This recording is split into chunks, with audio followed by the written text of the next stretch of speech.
I said to them, aren't you tired? Aren't you tired of these rich people on the West Side, the ones who belong to the ACLU and file the gang injunctions that urban parents want, and the ones who belong to the Sierra Club and to Ducks Unlimited and filing lawsuits to stop the construction of housing that costs housing to be so much higher? Aren't you tired of all of this? I said, do you know anybody black who belongs to Ducks Unlimited? These are the people that are filing lawsuits, making your life more and more miserable while they're behind gated walls with protected security, belonging to the ACLU and to the Sierra Club. Aren't you sick of it? Aren't you sick of the stranglehold that the teachers union have over schools and to the point where they don't even put their own kids in it?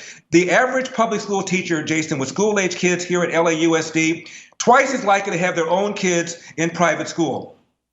There was a study called Fordham Institute in 2004. It looked at a bunch of public school teachers in places like Philadelphia, Chicago. 44% of Philadelphia public school teachers with school-age kids have their own kids in private schools, as opposed to 10% of families nationwide, 6% of families nationwide. 39% of Chicago public schools with school-age kids have their own kids in private school, again, as opposed to 10% of families nationwide, 6% of black families nationwide. That's as if, Jason, you opened up a restaurant, hung up a sign on the outside that said, come on in, just don't eat the food. Larry, let me ask you this. Walk us through the history a bit of how California was once Ronald Reagan state and now has become Gavin Newsom state and just a totally blue state.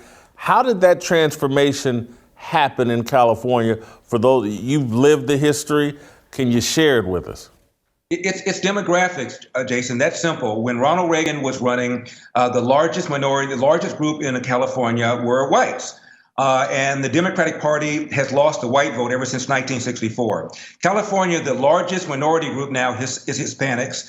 There's no majority race group right now, but Hispanics are around 40% or so of California, and 30% are whites, and the rest are Asian Americans and blacks. And Hispanics are, they're culturally conservative, they're family-oriented, church-oriented, but they pull that lever for the Democratic Party because they're convinced that the Republican Party are racist, they only care about the rich, they're selfish, and they've been duped. And I'm capable of explaining to people exactly why the Republican Party has your back and how the Democratic Party does not.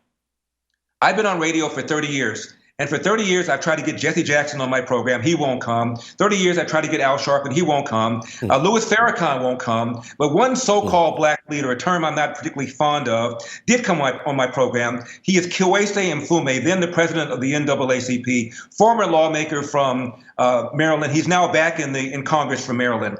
And I said to him right out of my mouth, first word, verbatim, Jason, Mr. Mfume, as between the presence of white racism or the absence of black fathers, which poses a bigger threat to the black community? Without missing a beat, he said the absence of black fathers. That's the problem here.